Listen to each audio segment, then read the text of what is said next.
Hi everyone, welcome back to another episode of Trans and the Mouse, episode 59. In today's episode, we will be doing our obligatory once a week book, film, TV review.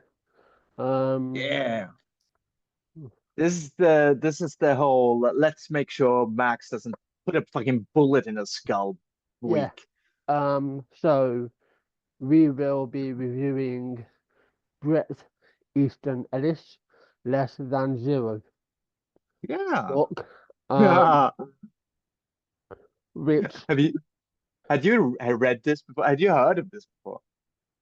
no, and I literally had about 2 hours left because obviously I use Audible, so I had 2 hours Yeah. left, and I listened to it earlier today. So Yeah. yeah, we will be Uh, reviewing that.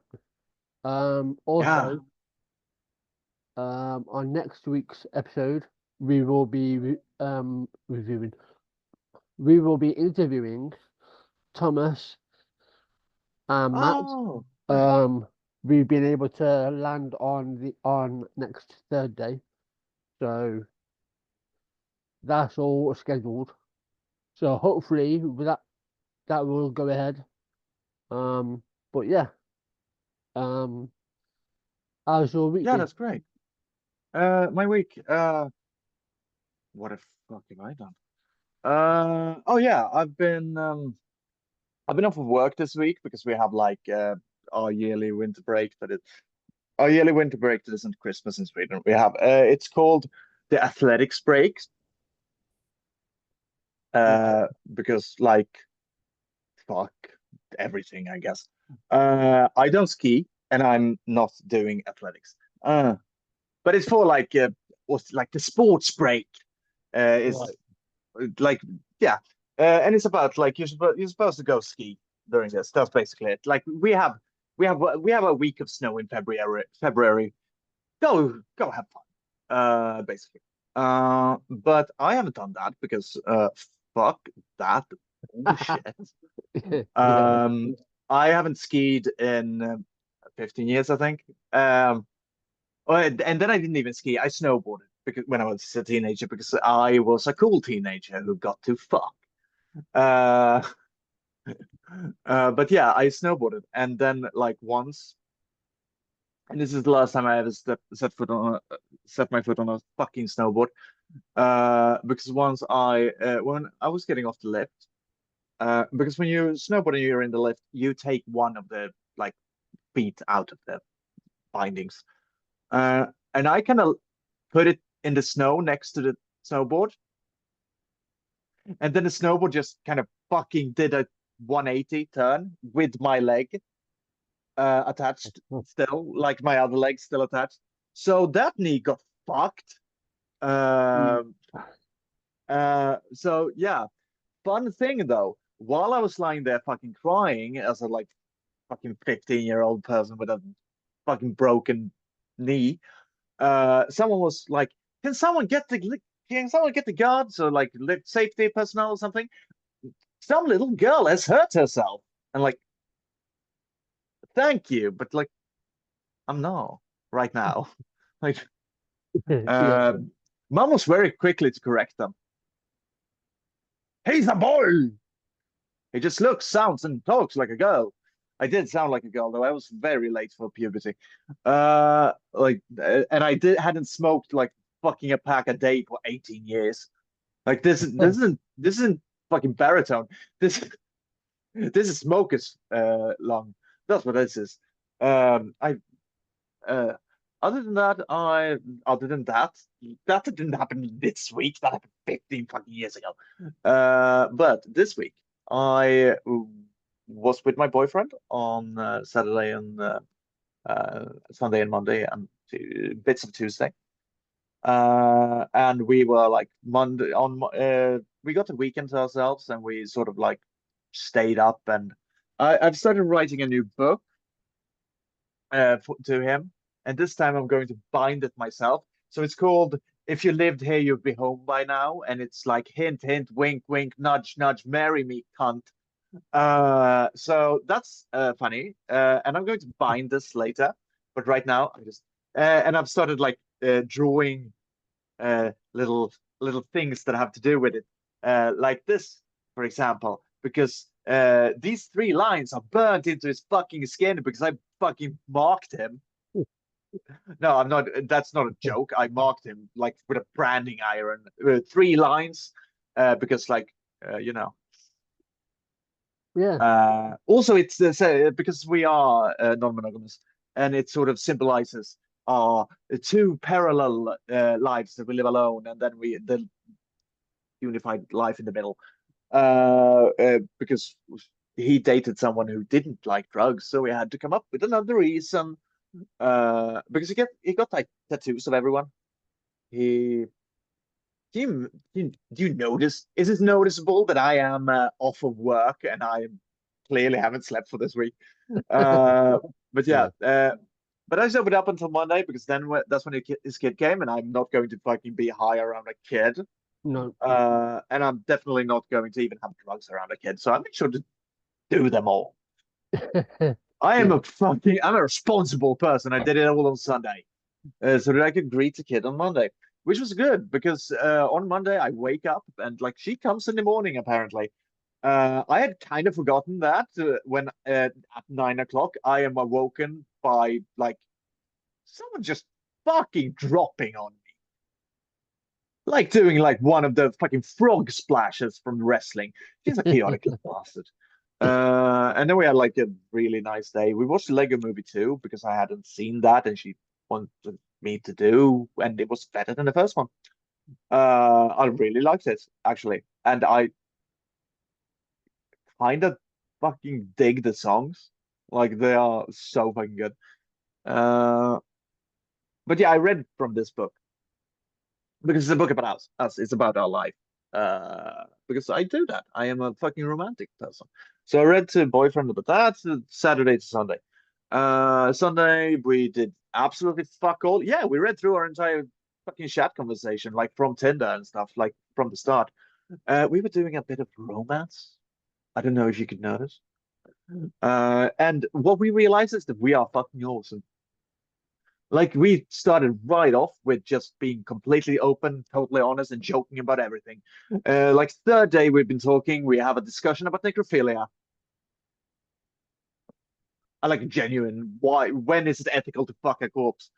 And I fell in love with him right there. I was in love with him before I met him. And I think that was like the necrophilia thing. Because like, what kind of mad person would indulge me? And then on Tuesday they went to fucked out of nowhere. They went to Skåne because yeah, boyfriend has like uh, a fiance there or something. I don't know. Boy, he has someone there as well, who is a lovely person. I do like her a lot. Why did that? That sounded weird. That sounded weirdly insincere. I'm not. I hated one of his. I didn't hate. I didn't like one of his other partners. So I'm just making sure that like I like this one. Yeah. And then on Tuesday I went to see some old like classmates of mine from Yeah. university, from a time when I studied to become a teacher. One of them knew I was Max, because he was the person who, like last summer when I got sexually assaulted, I went to a friend's house after that, and that was one of them. That was the friends. That was one of the friends. The other one I haven't met in literally 8 years, and it was lovely to see her again. She is a great person, and she tried so hard to remember that it's Max now. Yeah. Like she did her fucking best. She Yeah. did such good job. Like we hung around at a book sale for like 3 hours. I didn't expect that to. Uh, I genuinely didn't even expect her to know, but he had told her, which is like, no, I don't care. I've given them carte blanche. I've given them all carte blanche to tell anyone, because I don't fucking want to. I don't want to make a big deal out of it. And then on the evening, I was going to see a stranger about some cock, but I kind of didn't. So I just switched up my Tinder and got a bunch of new matches. And then yesterday I went and fucked one of those matches. And after this recording, I have one on standby. Like, she's coming here so that we can come together, I guess. I don't know. Uh, and it was so clear that she wanted like uh, because I still have like a boy's name on Tinder because I can't be fucked to change it. So it was like it was clearly noticeable that she just wanted to ask me if I was a fucking tranny.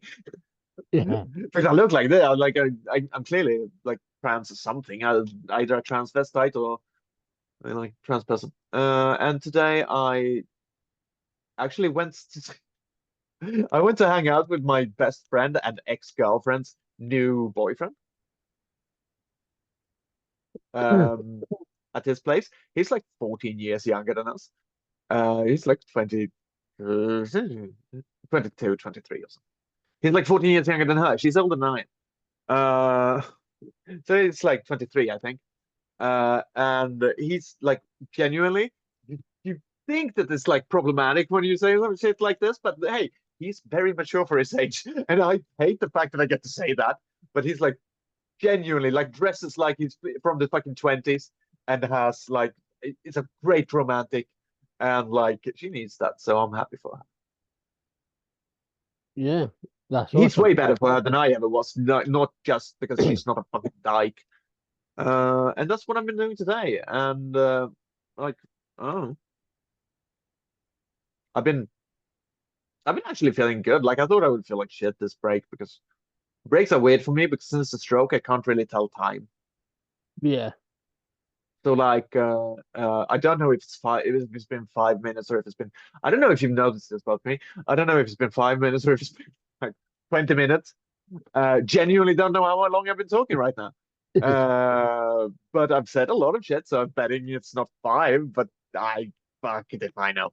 And that's like uh a genuine problem that I have. And then I went here after that, and I haven't done much other. I need to buy new guitar strings because one of those broke, and I need to buy new amphetamines because those are out. Uh, I still have a few hours on this. Yeah. Yeah. Yeah. Uh, there's a part in this book where I get so fucking nonsensical that I actually write. And yes, by the way, I'm really fucking intensely high when I write while I'm writing this. Um, yeah, so that's been my week, I guess. Well, it's been great. Uh,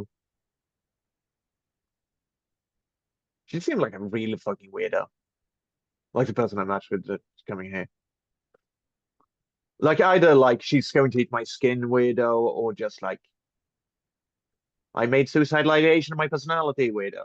Which is like fine by me either way. I made fucking drug use and abhorrent sexual kinks my fucking personality. So like being a bad person. Yeah. Yeah. Uh but yeah. Um, I've been writing as well. I've been like working on the final draft for my novel so that I can finally translate it to English so that I can send it to all you lovely people. And when I'm saying all you lovely people, I'm saying I'm going to torture Turin with it. Uh, and like Gemma is getting one as well. And yeah. Yeah. Uh, how's your week been? Uh, I well, haven't been active on Twitter, yeah. and you've Uh, been very inactive. But I've seen like it's very funny to see like the official podcast account like just fucking swinging at it. Like yes, finally. It's like if I it's like if I had a if I control those social medias. yeah. Well, for all of our listeners, um, again, we'd like to thank all of you for sticking around. You know, we're not the Except for you, Dave. Fuck you. yeah, we are not your typical hosts. You know, we say what we want. You know, you may disagree with us. That's fine, as long as you're not a dick about it. Then we're cool. But yeah, um, What the fuck happened to your account? someone basically mistakenly um and I'm saying that loosely, mistakenly reported me for fraud. Um, Okay. and I spent, and it was probably 3, maybe 4 days ago at this point. Yeah. I was talking to someone from support, explaining to them that I'm innocent. I was wrongfully reported. Sent them screenshots of the conversation and yada Oh, yada yada yada and all that. And then this person then proceeded to tell me that I've had multiple that apparently on my account there have been some suspicious activity on my account. oh yeah, they love to say that, don't they? Yeah, which I find strange because, you know, Yeah. They so say that, that like that's always an excuse because they've used that on like accounts that I've gotten that have been brand new, like on the fucking day. They say like, oh, it's yeah, a suspicious activity. What fucking me adding people? yeah. Um, Like yeah, that's just an then, excuse. then they threatened me with um, basically financial um, things, threatened me with an investigation. Um, Okay. they then wanted me to pay to lift the suspension, and I can't. And Elon, you're running such a great fucking ship here. yeah, and I was like, and I said, I'm not paying. Yeah. I first of Why all, would who the it's fuck like, would pay for Twitter? yeah, it's like first of all, I don't need to pay to lift a suspension because two, I've had and this is what I said to them. I've had my account for Hmm. probably 4 years at 4 years at this point. I've had my account, and Yeah. you can see from my account that there's no suspicious activity.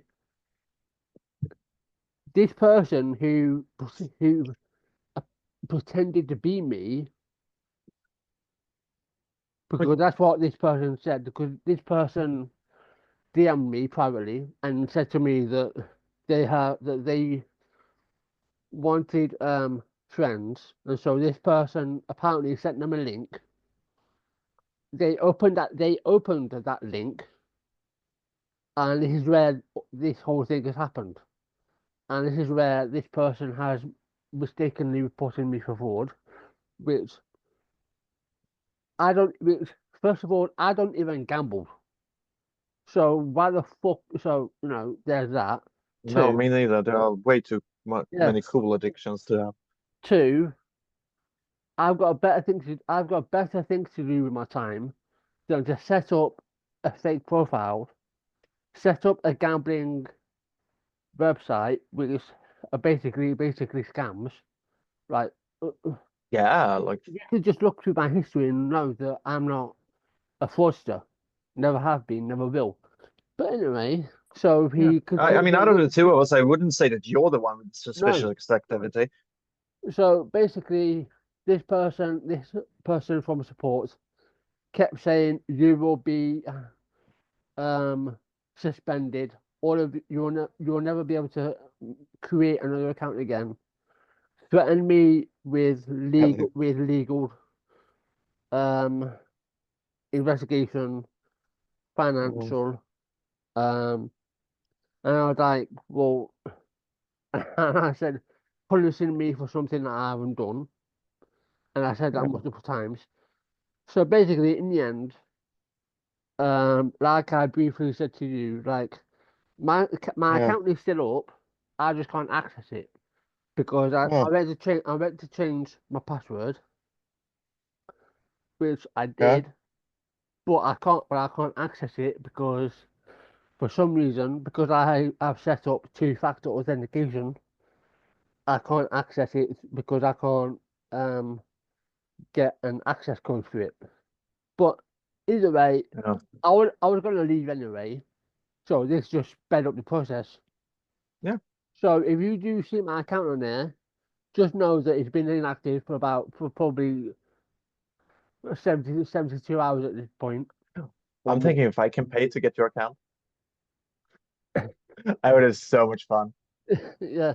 Um. I wouldn't. I would. I don't know what I would do. So Yeah, yeah, yeah. Oh, yeah. I would actually make true the whole the fact that I want you to like dress up as as the like most transphobic fucking version of a trans woman ever. Like yeah, do a fucking crowd louder with crowded bullshit.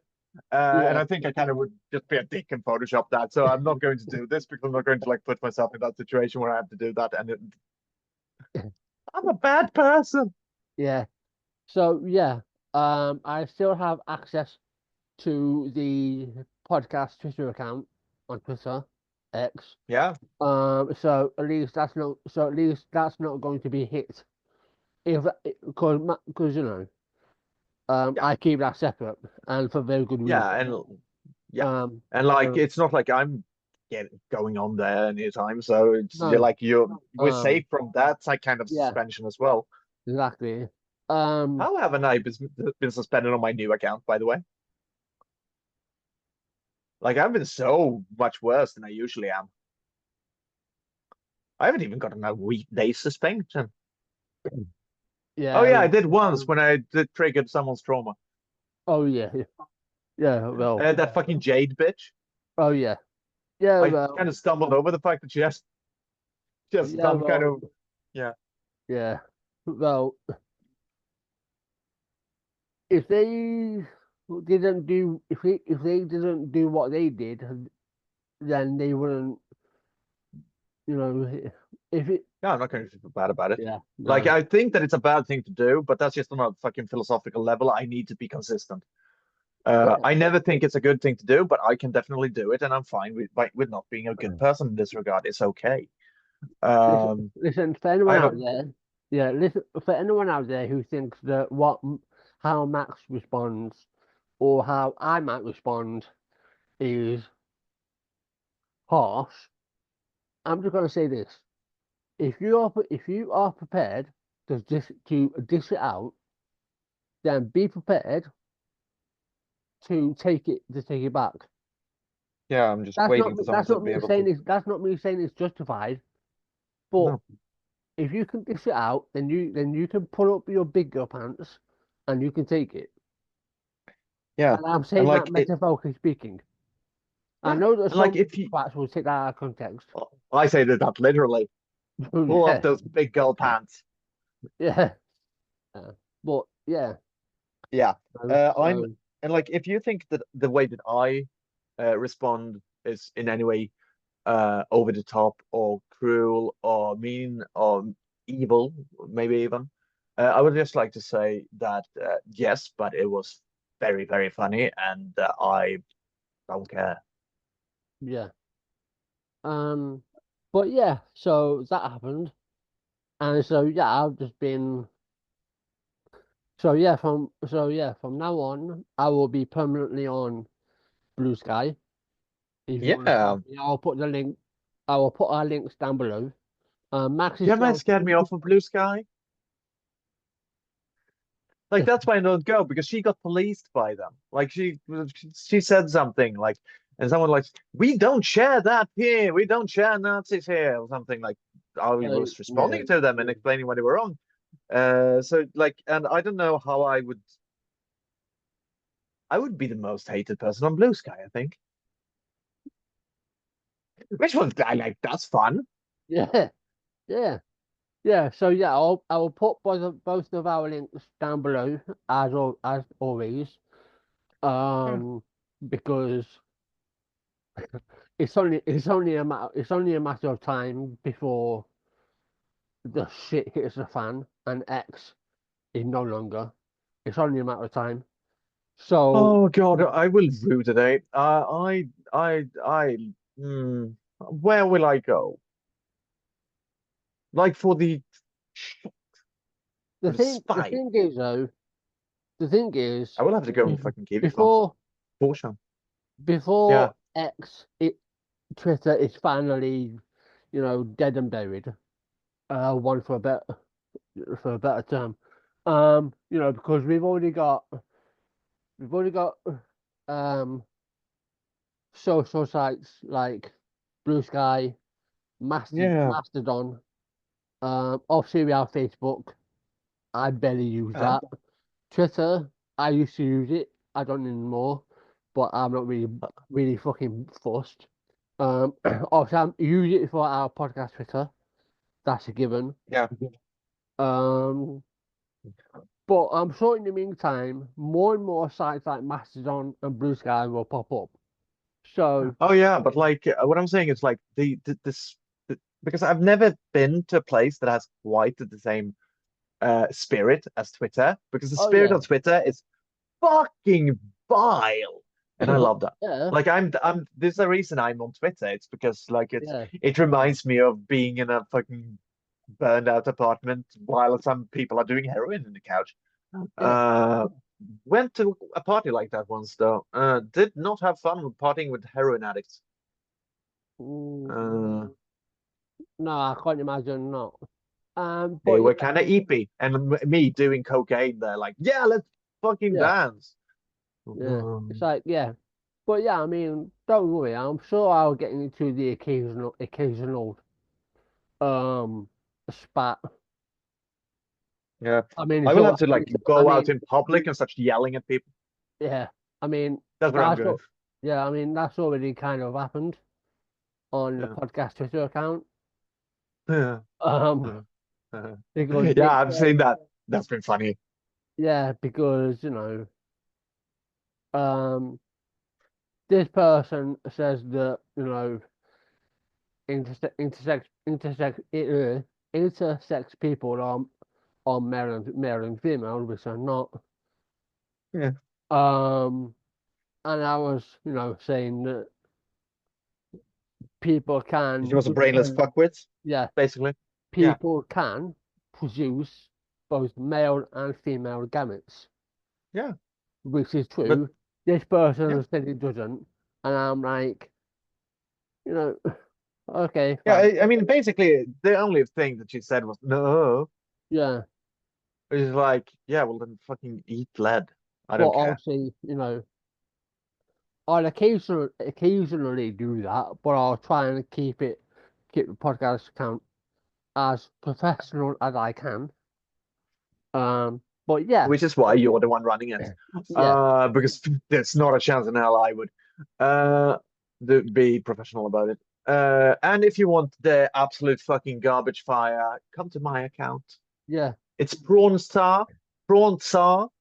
It's supposed to kind of sound like porn star. yeah, yeah, Yeah, that was the joke when I made it. Like, yeah, haha, this sounds kind of like porn star. I tell my boyfriend what my new Twitter handle is, and he just looks at me like, why? And I'm like, you know, porn star? And then he just kind of sighs and says, it sounds nothing alike. You're a fucking idiot.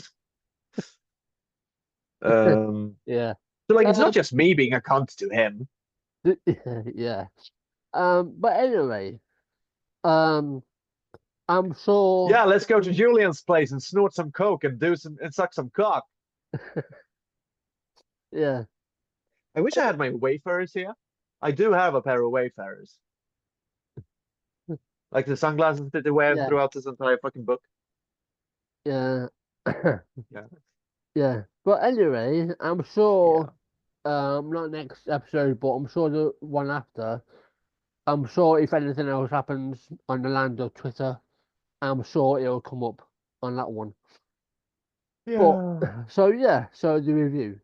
So Less Than Zero by Bret Easton Ellis. Now this, if I remember rightly, let me just quickly go to my Audible This is one because of the funniest books I've ever read, and I cannot defend that statement. yeah. So For those of you who haven't heard of him before, Less Than Zero came out on May 30th, 2019. For those of you, so that's when the book came out. So Uh, are wait, are you sure about? unless It came out in the 80s.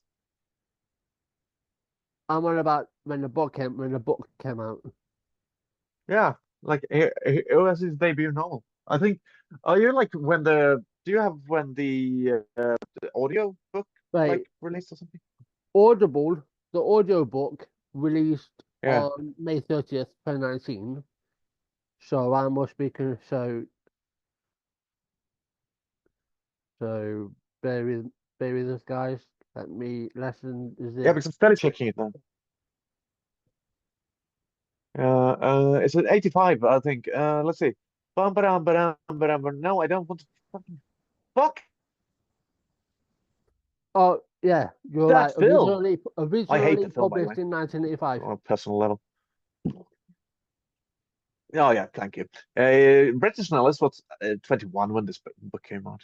He was like published very young, and he was Yeah, my idol when I was a kid. And that was like me reaching 21 without being published was a hard one. yeah. So yeah, the Yeah. book originally published in 1985, the year I was born. Um, After and it was on released on Audible on May 30th, 2019. the year I wasn't born.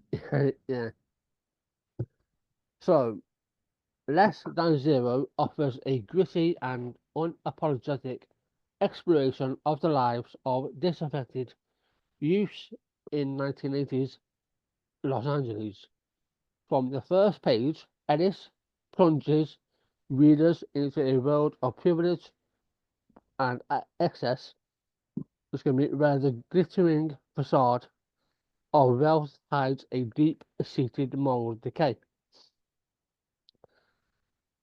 Less Than Zero follows this protagonist, Clay, as he returns home from college for Christmas break.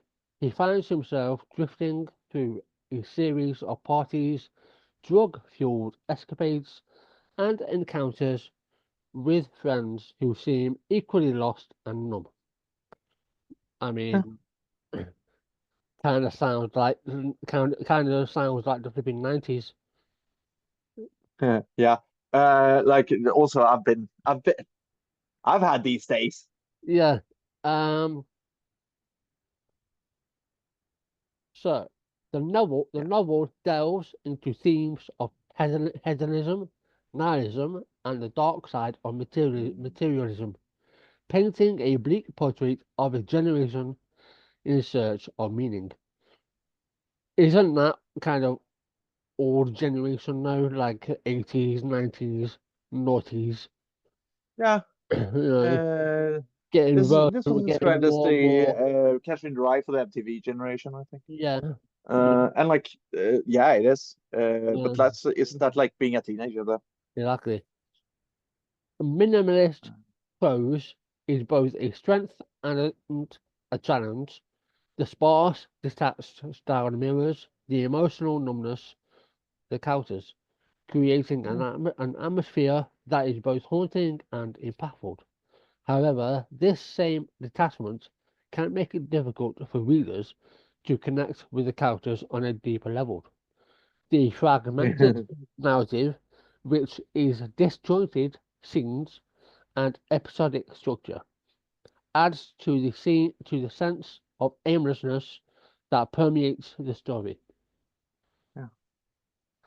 The characters in Less Than Zero are complex and deeply flawed. Clay, in particular, serves as a passive observer, drifting through a world that seems devoid of purpose. His interactions with friends, family, and strangers reveal a society consumed by superficiality and instant gratification. The lack of character growth and moral ambiguity can be frustrating, but it also serves to underscore the novel's themes. One of the novel's most compelling aspects is its vivid depiction of 1980s Los Angeles. Ellis captures the glitzy yet hollow nightlife, the luxurious yet empty mansions, and the pervasive sense of alienation. The setting becomes a character in itself, reflecting the inner emptiness of the protagonists. Hmm. Critique.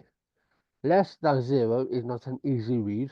Its explicit content, including graphic depictions of drug use, violence, and sexual exploitation, can be unsettling. Yeah, at one point, sexual exploitation of a child as well. Yeah. So if you, That's a rough scene. yeah, so I would on the side of caution if you want to read this book. Yeah, that's kind of why I put like a do some research trigger warning sort of thing on the start of the last one. I've had a lot of people tell me to basically tell me to fuck off when I've made them read this book. Yeah. Um. And it made them. I said what it Yeah. was, and I told them that it's extremely fucking bleak. But Yeah. like, I don't want to These. spoil shit. Yeah. These elements are integral to Ellis' critique of a morally bankrupt society. Now, its flaws can be quite significant for some readers. Here are some critical points that might resonate. 1. Detached characters. One of the major criticisms is the characters' emotional detachment. They often come across as apathetic and morally ambiguous, which can make it challenging for readers to connect with or empathize with them. Their lack of growth and development adds to this sense of disconnection. Disconnection. 2. Pessimistic and cynical tone. The book's overall tone is quite bleak and cynical. The relentless focus on nihilism, hedonism, and moral decay can be overwhelming and even depressing. For readers seeking a more balanced or uplifting narrative, this can be a significant drawback. Fragmented narrative structure. Ellis' use of a fragmented episodic narrative can sometimes feel disjointed and aimless. The lack of a clear linear plot might leave readers feeling lost or unsatisfied, as the story can seem to meander without a strong sense of direction. It's Explicit, a very short book, thankfully. yeah, it is explicit and disturbing. The novel contains graphic depictions of drug use, violence, and sexual exploitation that with a child, which can be distressing for some readers. These elements, while integral to the story's themes, can be difficult to read and may deter some from finishing the book. Lack of resolution. The open-minded conclusion and lack of clear resolution can leave readers feeling unfulfilled. For those who prefer stories with definitive endings or a sense of closure, this aspect of the novel might be particularly frustrating.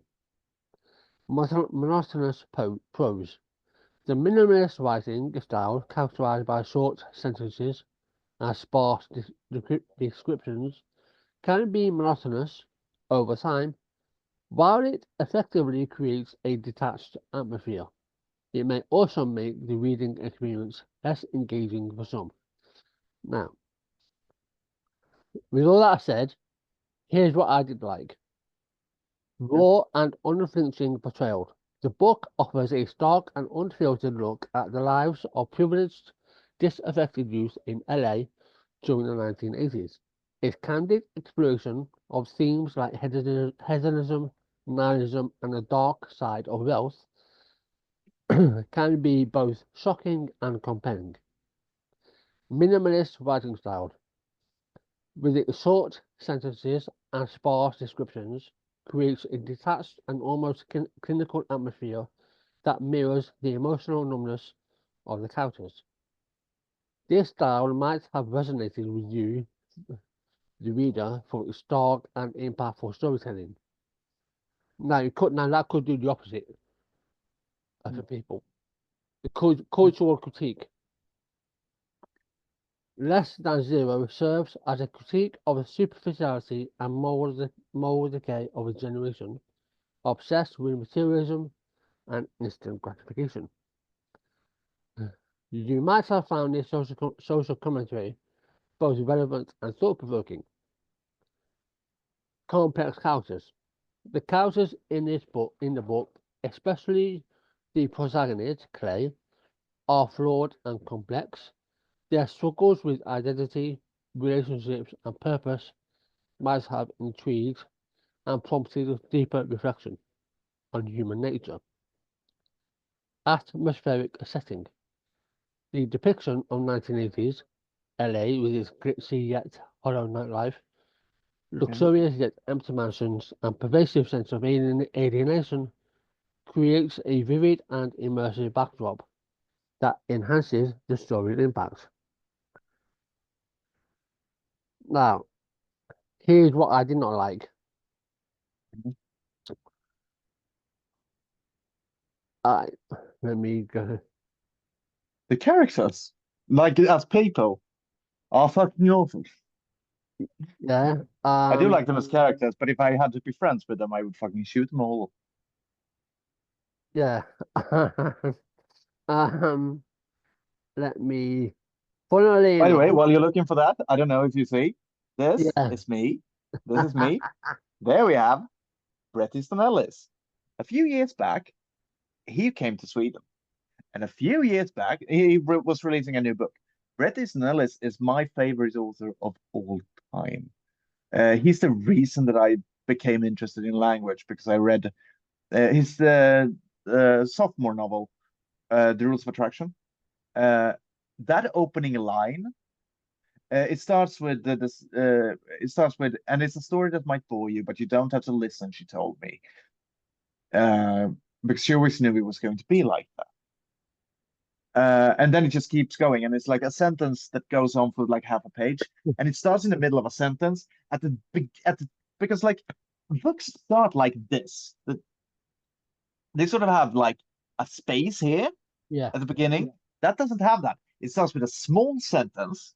It starts with like a small letter, like a fuck. I've forgotten completely what it's called. A lowercase. It starts in lowercase with this word and, so it starts in the middle of a sentence, like someone has just torn out a page. And I read that, and it goes on for like fucking half a page. And I read that and I knew that it was wrong. I knew you couldn't do that. I was 9 years old and I was sitting on the floor in my fucking brother's bedroom reading this because he had it in his bookshop. And I was reading that sentence and I realized that I wanted to be able to do that. I wanted to be able to do wrong. I wanted to be able to make something wrong, create like, I wanted to be able to break the fucking rules. And I also realized at that moment that if you're good enough, you can break any rules in language. So I decided to learn the entirety of the Swedish language in order to be able to write however the fuck I wanted to. And that is what led me to one day become a teacher. That's what led me to like be who I am today. This motherfucker has, on a fucking fundamental level, affected my life, and he didn't even know I existed. Now he does. Because a few years ago, he went to Sweden, and a friend of mine, who is a very, very large uh like podcaster and what's it called, is that uh like culture scribe, like culture critic, um media watcher, media reviewer, so like he's one of the biggest names in Sweden when it comes to that kind of stuff, and I have promised myself to never abuse my friendship with him by saying help me. uh he also loves this author, by the way. And he was interviewing him on his podcast, and he made sure that I got to go there and meet. And that's me just trying to take it in. And I'm holding like one of his books because I brought my favorite of his books, which is like the one that's sold at release. It's called Glamorama. It's fucking fantastic. But yeah, that was one of the coolest days of my lives. Of my life. Why did I say it in plural? But yeah, and he was really, really nice and like a pleasant person to be around in general. Um, so yeah, I can meet your heroes, people. It's and every idol I've been able to push up the pedestal, but not him. He's still fucking on it. He's still not human to me. He's still a hero. He made me be who I am without even like with one sentence, and that's kind of I don't think a single person I know has had a larger impact on my life, to be honest. Yeah, yeah, that's awesome when that happens, you know. Um, I when didn't want when to they have, say you made me want to become a writer, so instead I just blurted out, "You look like you fuck." yeah, It's the first thing that popped into my head, and I like he took it well, but like, whoa. yeah, yeah. Max with bad social skills is not good. Sorry to like interject. I just No, wanted to. no, no, that's And you can awesome. see how fucking lost I am. Yeah. Uh, yeah. So it's funny. It's Yeah. funny that on the what I didn't like pile, um, I did not like the detached counters. Yeah. Now, having counters who are detached aren't always a bad thing. It's how they are written. It's down to what you're trying to employ out of them. Are you trying to employ sympathy, empathy? Are you trying to show backstory? It all depends on how it's Yeah. written. But this is what I didn't like it in this. No, The I get it. characters' emotional detachments and moral ambiguity might have made it challenging to connect with them on a deeper level. Their lack of growth and development is frustrating. If you're looking for characters to root for or empathize with, which I mean, Watch the film instead if that's okay. perhaps I don't know, but perhaps he didn't want the characters to be liked. I don't know, Oh. but that's what I got from it. Um, This pessimist. is also the author who wrote American Psycho, just as a quick Yeah, reminder of that. yeah. So Uh, yeah, like I didn't like. Um, let me go through. So I can't I wait for didn't. you to read my book. You're going to fucking hate it. It's going Yeah. to be awesome. Uh, I didn't like the pessimistic tone. Pessimistic tone. Again, like the detached characters. I don't. It depends. Again, it all depends on how it's written or Mhm. on how it's structured. With it depending on the type of character that you're writing. The book's bleak and cynical tone, coupled with its exploration of heavy themes like addiction, abuse, and existential despair, can be overwhelming or off-putting. Fragmented narrative. Ellis's narrative style, with its disjointed scenes and lack of a clear linear plot, like I was sitting there listening to this, and I was Yeah. thinking to myself, "What the fuck is going off?" Yeah, it's not even an unclear plot. Really, there is no Yeah, plot. It's a mosaic of the sequences from a 4 week stint in Los Angeles, I think. I think it's 4 week. It's supposed to uh, be there. uh, Like Play comes back from school, kind of shit. And that's it. uh, And then he goes back. Like it's yeah. just a nothing, actually. Um, Explicit content. Like I won't like at this point. I'm being nitpicky here. Um, I'm Yeah, but not. like if you I'm don't like it, you don't like it. Yeah. Like that's fine. It's like I'm not offended by anything, right? It's like if you don't have a bit of adult themes in your book, I'm totally fine with that.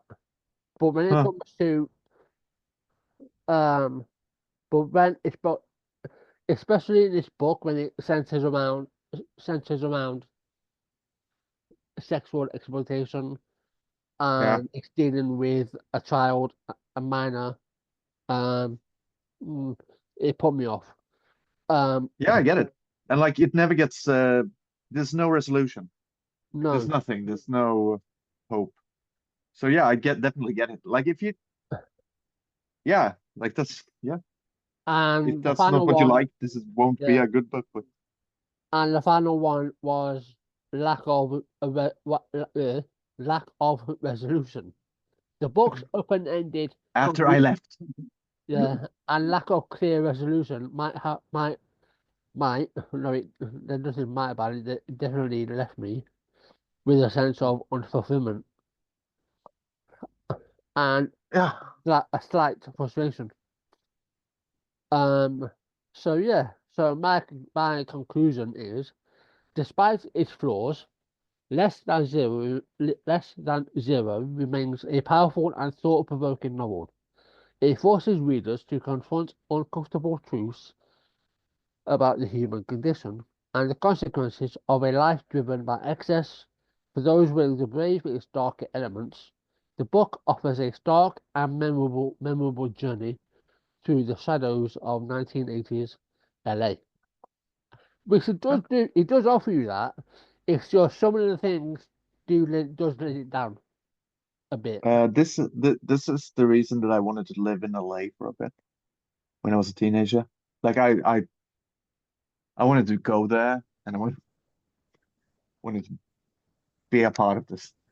Not Yeah, this like sexual exploitation. I mean like the partying, the drugs, and the yeah, fucking. yeah. It's almost Um, the glorification of the nightlife. yeah, it's beautiful. Yeah, And like I would say that I would argue that the book doesn't glorify it, but when you are a hedonistic teenager, called fucking whatever my real name is, real. That was weird. That was a cell phone. Fuck.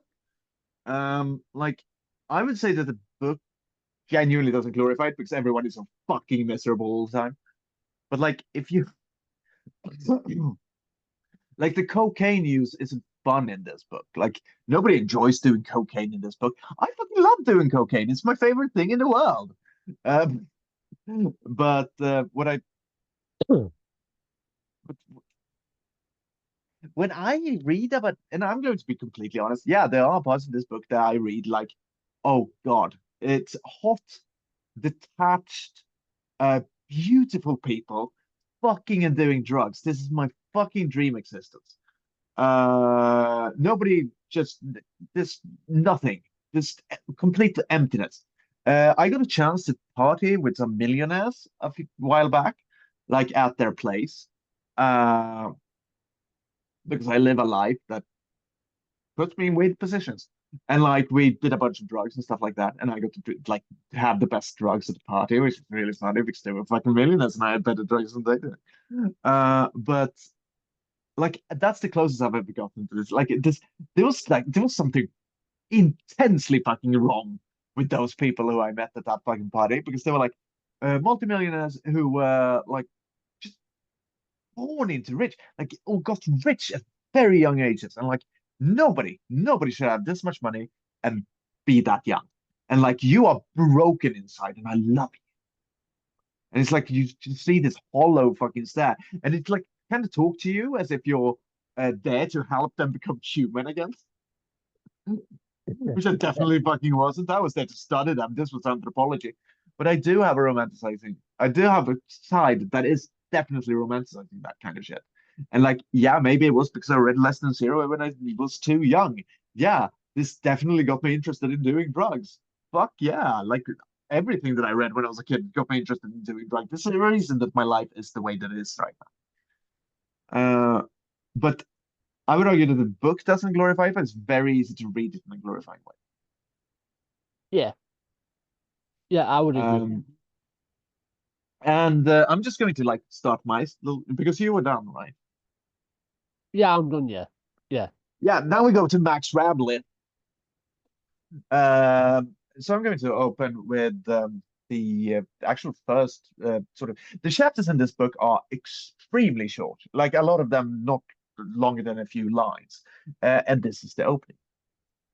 People are afraid to merge on the freeways in Los Angeles. This is the first thing I hear when I come back to the city. Blair picks me up from LAX and mutters this under her breath as her car drives up the on-ramp. She says, people are afraid to merge on freeways in Los Angeles. Though that sentence shouldn't bother me, it stays in my mind for an uncomfortably long time. Nothing else seems to matter. Not the fact that I'm 18 and it's December, and the on that plane had been rough, and the couple from Santa Barbara who were sitting across from me in first class had gotten pretty drunk. Not the mud that had splattered on the leg of my jeans, which felt kind of cold and loose earlier that day at an airport in New Hampshire. Not the stain on the arm of the wrinkled, damp shirt I wear, of shirt which had looked fresh and clean this morning.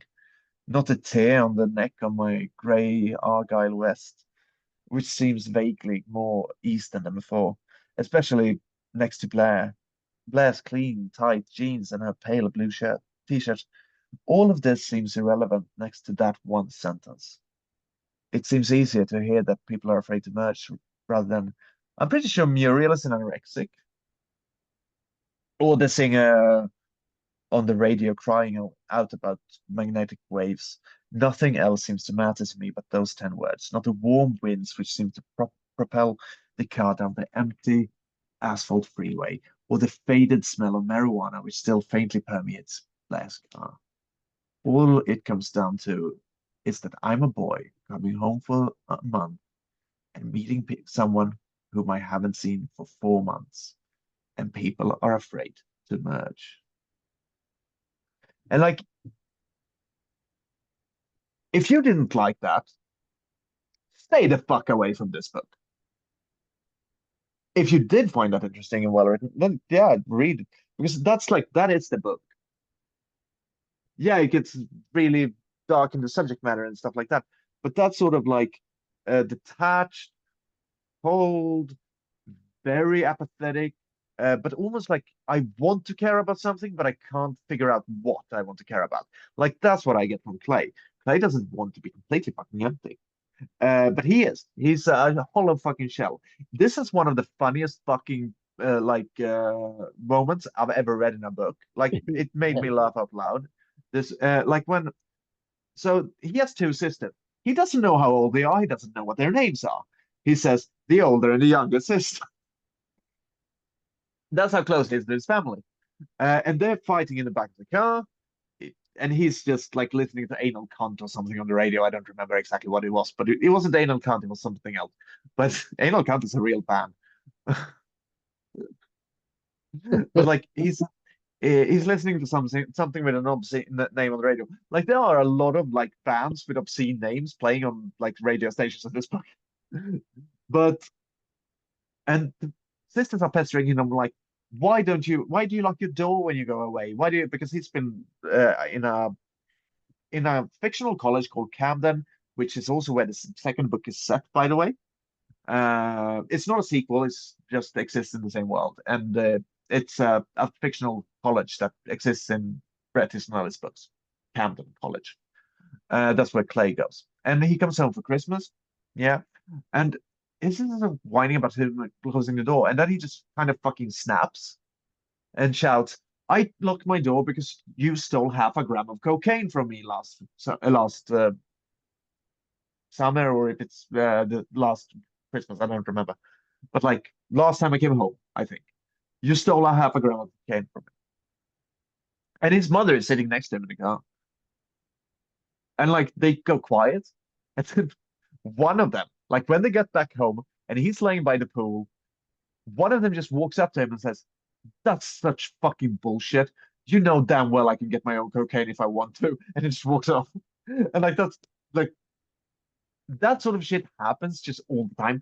Like this book is absurdly fucking funny if you just like Yeah. tweak. Like if you're ready to read it as a fucking bleak and extremely fucking dark comedy, which I am. I like it's because the book isn't real. Like that's one thing that you need. It's real life heightened like by 2%.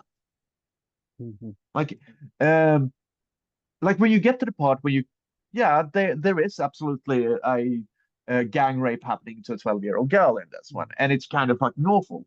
But when you get to that point, you're also inundated in their world that your reaction is kind of like, yeah, of course, Yeah. fuck. And and then when like Clay walks out on the patio because he can't fucking stand being in there. And then one of his friends comes out and like, what's wrong with you? Oh, why aren't you enjoying it? And uh, uh, he says like, for fuck's sake, Trent, she's 11. And his friend responds with, she's 12. Like it's that fucking mad.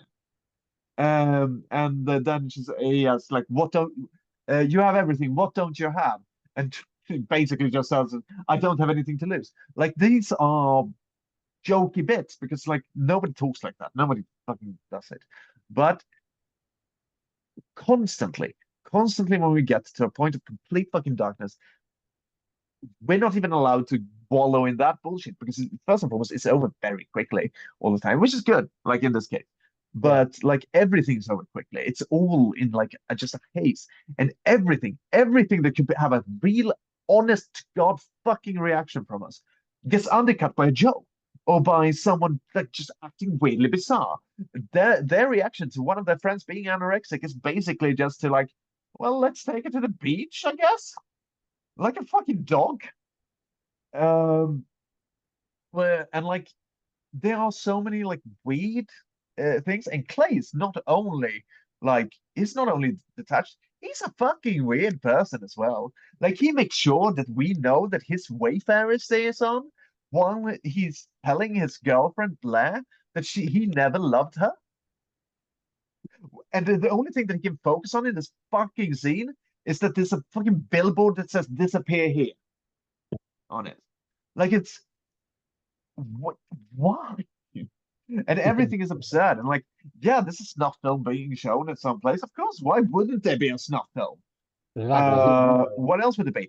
Why wouldn't like everybody's parents be like these fucking child molesting cunts who were just like soul drainers? Like everyone in this book is a fucking vampire. And then it just ends. And it doesn't have an especially good ending. Like the ending is the one thing that I genuinely don't like about this film book. Jesus Christ, book because like it ends with a nonsense sequence basically. Just like after I left, blah blah blah blah blah, blah and it just talks about shit, and it doesn't fit the flow of the rest of the book, and then it just stops, and we don't have any more. There is a sequel, by the way. It's called Imperial Bedroom. It says when these characters are adults, and when you take this book as just a singular book, it's yeah, it's fine. I mean, I like it. I do. I I genuinely think there are some great parts here, and I do definitely say people are afraid to merge on the highways on the highways on freeways of Los Angeles way ttoo often. Like genuinely weirdly often. I get that in there, and also disappear here.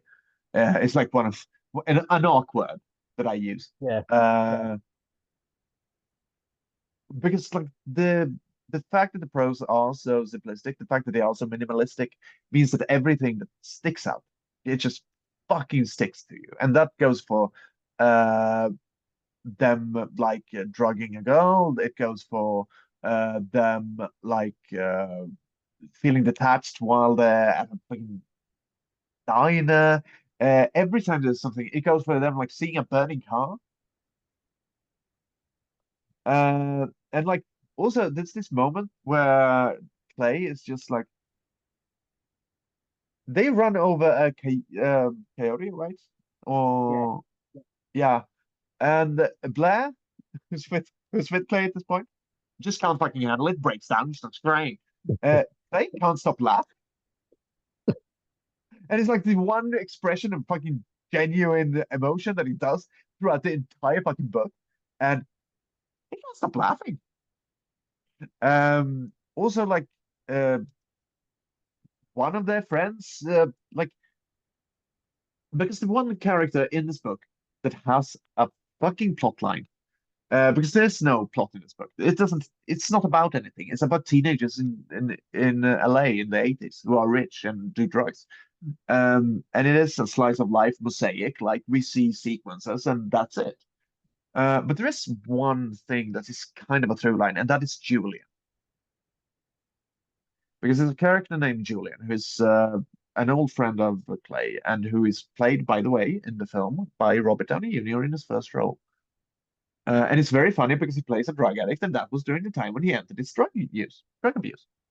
So you get to see two addicts there. It's him and the real one. Whoa! Julian Wells.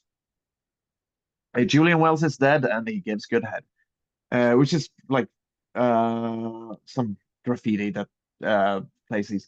But throughout the like first half of the book, Julian wants to talk to Clay. Everyone tells him, like Julian wanted to talk to you. Julian wanted to talk to you. So he tries to get a hold of him, and he's just not anywhere to be found. And then he suddenly pops up, needs money, doesn't get money, definitely doesn't get money, and he's suck some cock. Clay decides to just join in. And not only sucking, but he's just sitting in like a fucking chair in the corner, watching. Like this isn't, and that's why like I can't really take this. Yeah, the subject matter is extremely fucking dark. Yeah, it is weirdly nihilistic, but I think it's all a joke. And like knowing Bret Easton Ellis as a writer, yeah, it's definitely all a joke. Like it's, and I'm not offended by this book. Like there are books that have genuinely fucking shocked me. I'm going to show one of them now. This this fucking book, this fucking book, The End of Alice by A.M. Holmes. This fucking book genuinely fucking disgusted me. It's a great book. It's masterfully written, but it's told from the point of view of a child molester who keeps bragging to us about how he's such a great fucking genius at child molesting. Like this is the type of books that I do read because I like transgressive novel and I like shit that shocks me and makes me feel weird and dirty afterwards.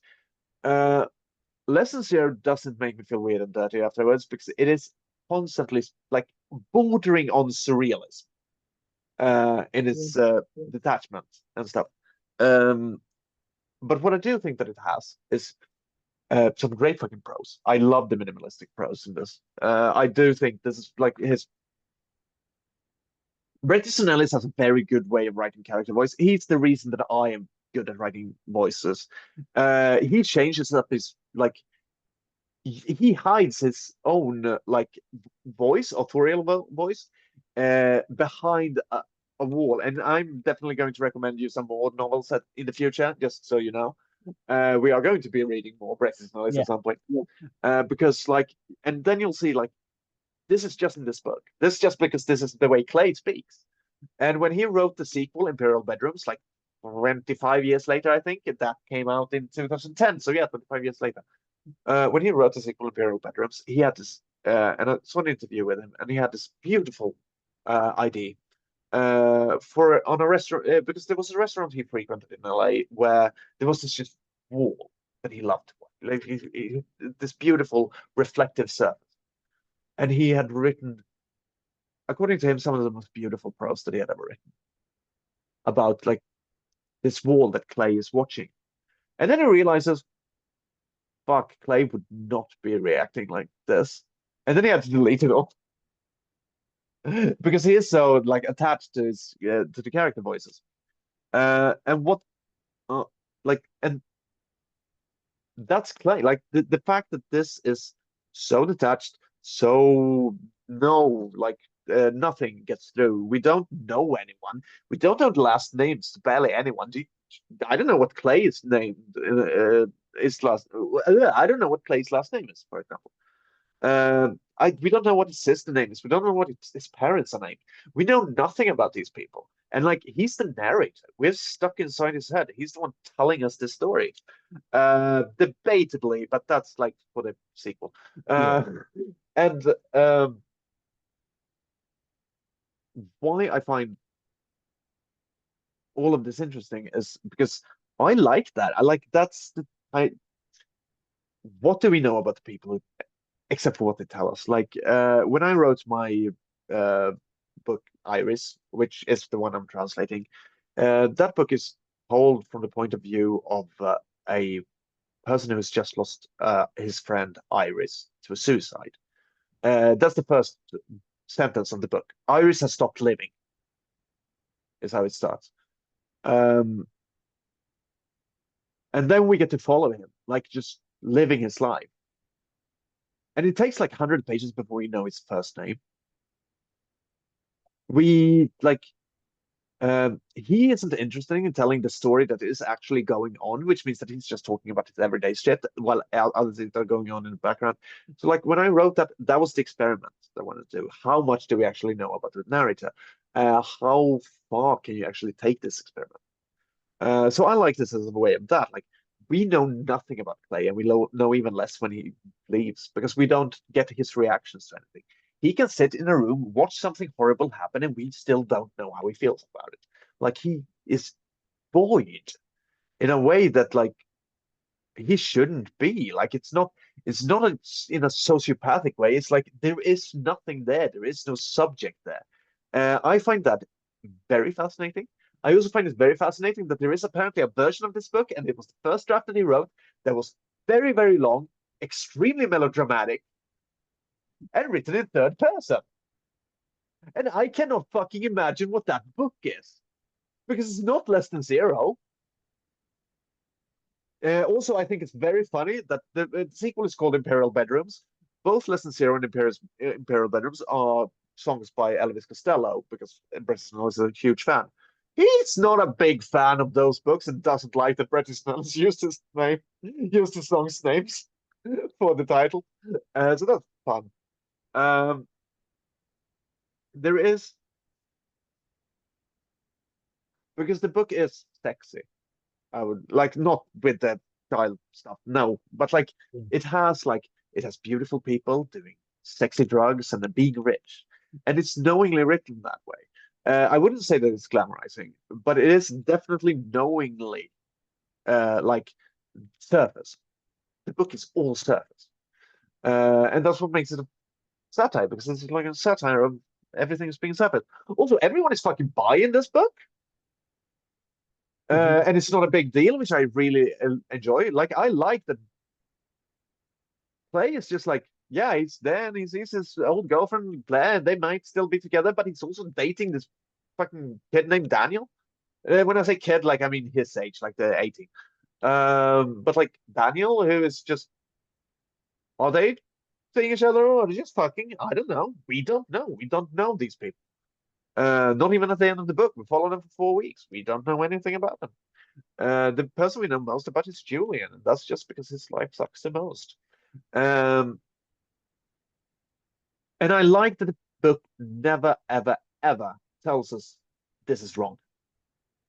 There is not a single point in this book where it points out that the thing that's going on in front of you is awful right now.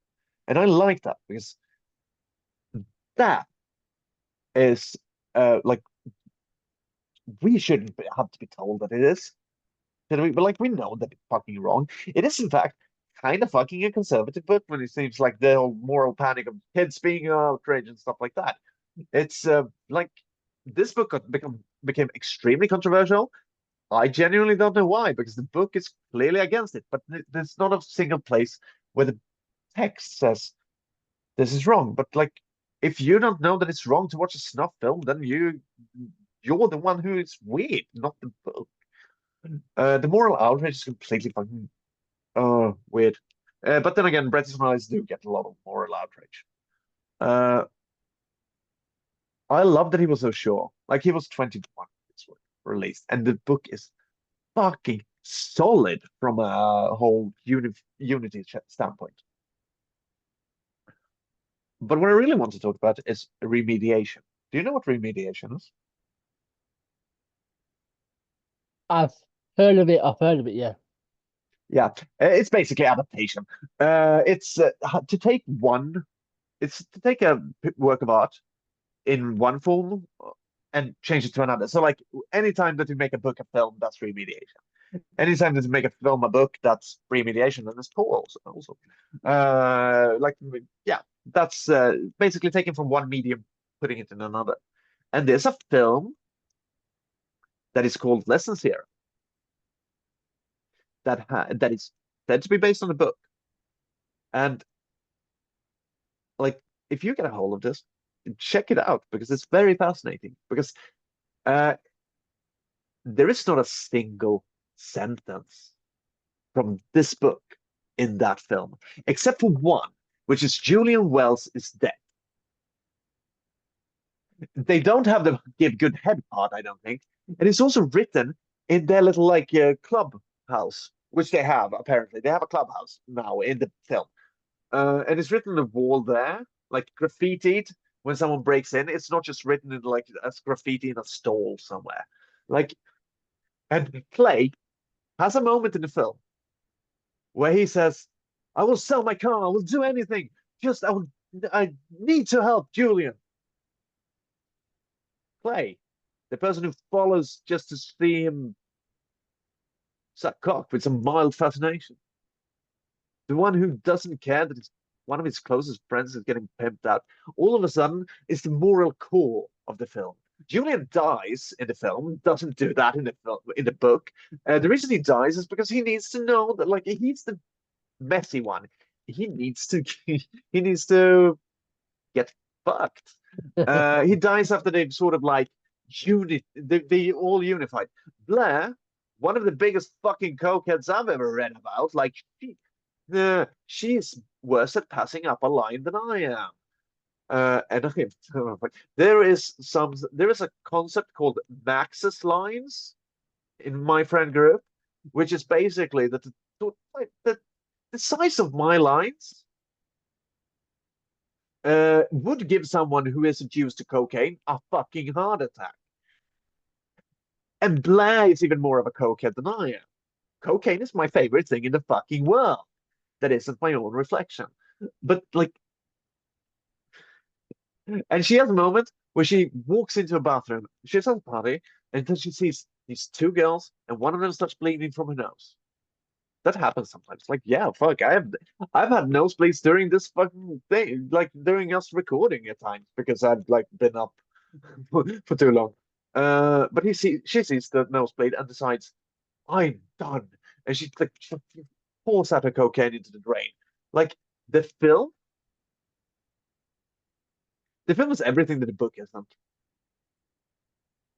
And the film cares because this book doesn't care, and that's what I love about it. This film depicts awful characters doing awful things, and it does it in a funny way because it doesn't fucking care. And like all of this, like people are afraid to merge on freeways of Los Angeles. That doesn't fucking mean anything. It's nonsense. It's beautifully written nonsense. Yeah. Willingly so. Disappear here doesn't mean anything. The book is completely void of everything, and that's what makes it powerful. The film has a moral center. Where the fuck is the moral center in the book? Uh, but then they made a sequel to the book, not to the film. And they can never adapt the sequel into a sequel of the film because the first line of the book is they had made a movie about this. And then it goes on for 10 pages to talk about how someone wrote a book called Less Than Zero. It wasn't Clay. It was an author who was hanging around with them who just decided Clay was the main character because he was also in love with Blair. That's Bret Easton Ellis. We never read about him in this book. He wrote himself into this book retroactively by saying that everything that we read in this book is actually not Clay's, the Clay's version of events. It's the author of the book who pretends to be Clay, and he pretends that it's fiction, but the names weren't changed and everything happened exactly the way that it did. And we get to know that yes, there were a gang rape happening in that room at that in that house. Yes, he did run over a coyote. Yes, he uh, like what's weirdly non-focused when he was talking to his girlfriend and like started reading a sign that said disappear here, and he was distracted by it, which he did tell the author about, and blah blah blah blah blah blah. The author was his friend. And then the film comes, and it's just less than zero, the film. And like Julian gets really offended that they killed him for the film. And then the book starts. Like, what point of fucking meta are we at now? So we have a book that becomes a film in which the sequel to that book decides to like bring the film into the fucking universe of the book. Yeah, that's a bit odd. Yeah, Yeah, and it's fucking brilliant. It's like one of yeah, my most and like just the fucking way that it's done. They had made a movie about us. Perfect. And I'm actually going to spoil the fuck out of this because I am now going to read the final lines of that book as soon as I find it. Because that book ends on a brilliant note.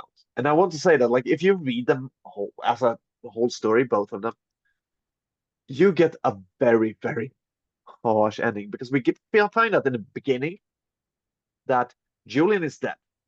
He dies at the end of this book. We find out that out at the beginning. Julian will die. That's what this book is about. Like in the sequel. And in a way, I had put him there myself, Clay says. So now Clay takes on the responsibility. So and at the end, yeah, he does make sure that Julian Wells dies. The snuff video is murder becomes gets released to the public. And then we have the most cold-hearted fucking ending I have ever read, and this is perfection. Imperial bedrooms.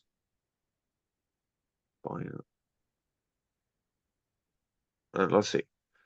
Oh, Goodreads, thank you for always giving me quotes. I have the book somewhere, but I don't think it's in this flat actually. I need to Imperial Bedrooms, you fucking useless bitch. And like Bret Easton Ellis is one of these authors. Uh, don't have that many stars on Goodreads because like people either really like it or really fucking hate it. Personally, it's like mwah. Like this is stuff that I definitely do read on my. Where are quotes? I want quotes. Are they taking quotes away from Goodreads? Book details? Hmm.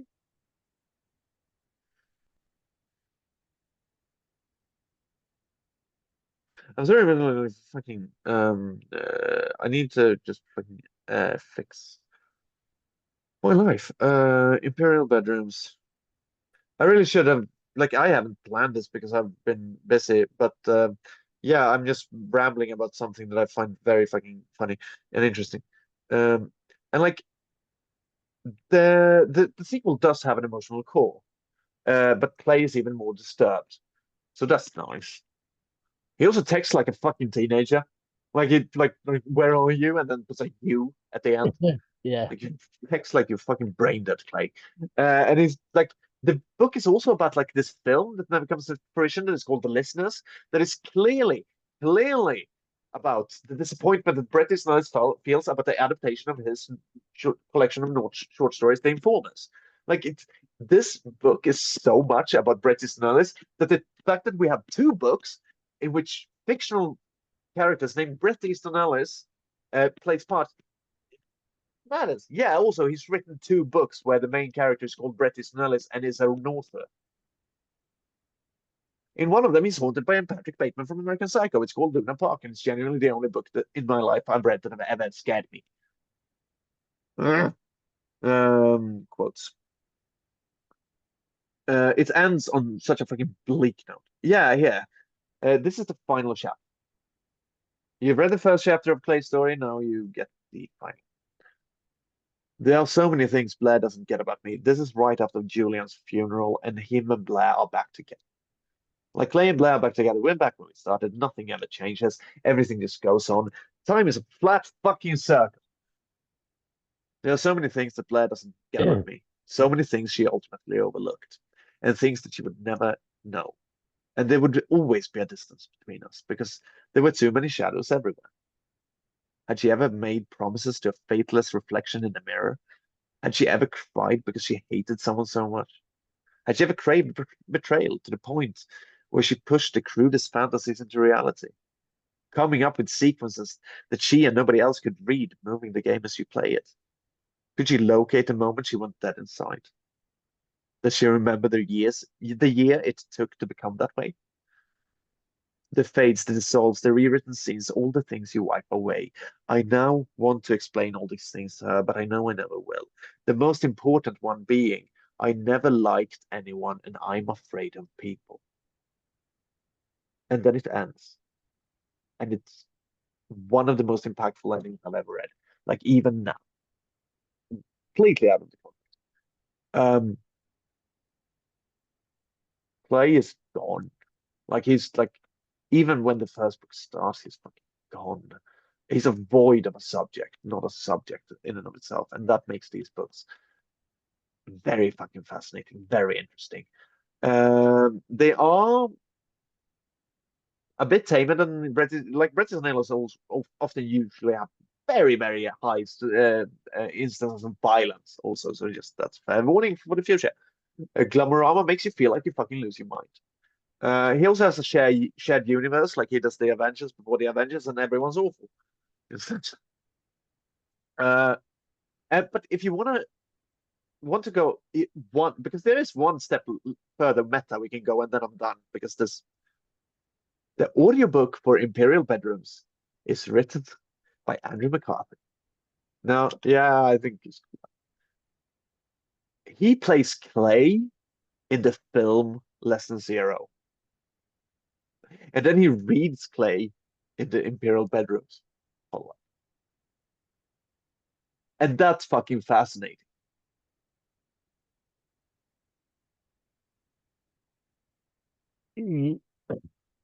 Yeah. These books are the most fucking messy meta bullshit ever. And like, I love Bret Easton Ellis for doing this. Like, he didn't have a plan. He didn't have a plan to like, oh, I'm going to return 25 years later. No, and he didn't even have a plan to like, oh yeah, I'm going to have one chapter told by Clay in the sequel, and like the sequel is going to follow Sean Bateman, who's later going to turn out to be Patrick Bateman's brother when I release my third book, American Psycho. He hasn't had a plan, but he has created this intensely like interconnected web of insanity. So to the point that one of his characters can live next door to the author who wrote that character. Like, Bret Easton is the most fascinating fucking authorship ever, and I owe him greatly, which is why I kind of wanted to do this. Also, I love the book. I do. I love all of his books. He hasn't written a single bad novel in my mind. But I will say, if you don't jump on the bandwagon, if you don't like what you have, no, you're probably not going to like. But if you do want something bleak, want something interesting, want something, yeah, nihilistic, but kind of self-aware about it as well. Kind of like too plastic to be nihilistic for real. Because it's Yeah. like it's too void for nihilism. Um, which is fucking bizarre. But like, yeah, give it a shot. It's fucking fascinating. Also, Clay's kind of a bit of a dumbass, which I like. Yeah. Yeah. He comes off as someone who's not quite there intellectually. Yeah, Clay in the sequel is very offended at the fact that he like uh, didn't get the irony of born in the USA or something. Yeah, yeah. Confused, but the author turned me into someone who was confused. But the brain dead party boy with blood streaming from his nose turned into someone who was confused by the irony of Born in the USA. Yeah. It's like, or Yeah. like I love the USA, something like I don't remember which song it is. It's Yeah. very funny. British analysts have a penchant for like twisting a phrase and making it fun. Yeah. I will. Yeah. I will definitely be checking out more of his books. Yeah, and there aren't that many either. He's written like seven Yeah. books since the 80s. Um. I I will. have every one of them. Yeah. I will check out the film version as well. Yeah, it's like that's fucking fascinating because Um. it's genuinely a complete haul of a. Though it's a big soundtrack, I will say. Yeah. The Um. Bangles does like a main theme thing. Yeah. We could um potentially review that film. Oh, that would also be like thematic because like everyone in this book is queer as fuck. They just never mention it because everyone like fucks everyone, regardless of gender. Yeah. The film completely Yeah. Bret Easton Ellis as a gay man, by the way. So that's kind of fucked. Yeah. So I have my gripes with that movie. Yeah. Um. So yeah, we can do it. Yeah. I love a chance to rip into that piece of shit. That beautifully shot, greatly scored piece of fucking garbage. Yeah. Uh.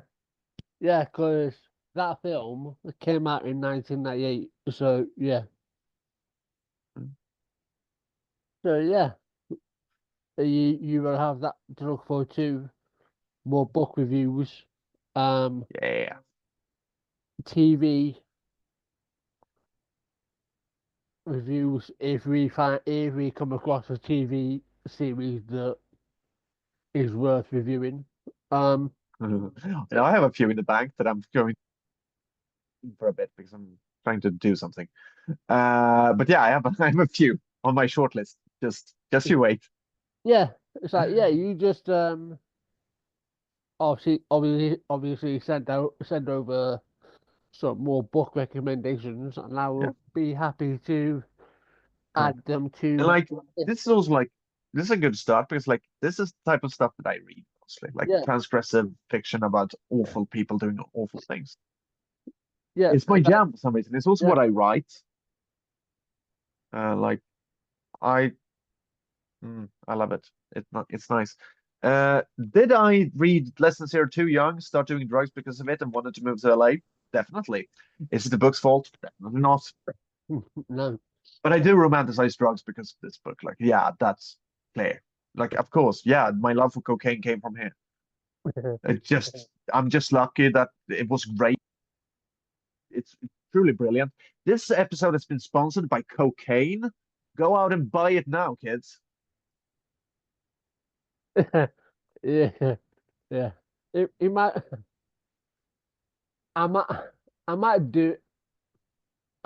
Imagine when I go to do the thumbnail for this. Imagine if I just put sponsored by sponsored by cocaine. Oh, fucking please. Uh, it would be really funny also if one of the like people who hate watch this shit would believe that. I would love that. Like they will also have like all of them have this like weird fucking fiction where I am the biggest drug user ever. I'm sober most of the fucking episodes because like I do most of the episodes on a fucking weekday. I'm not that high at work, you dumb cunts. Yeah. If if I did do that underneath, I would put clickbait because Nah, obviously it's not. But yeah, like I'm kind of sponsored by cocaine right now. Me being awake right now. yeah, Oh Jesus fuck, she's on the way. Oh, yeah. I can't. Yeah. So anyway, She's like 2 minutes away. yeah. Uh, uh, I thought she was on standby. She yeah, wrote yeah. now. Yeah. So we will quickly wrap up. So, and we will see you in next week. So I will Yeah. quickly stop.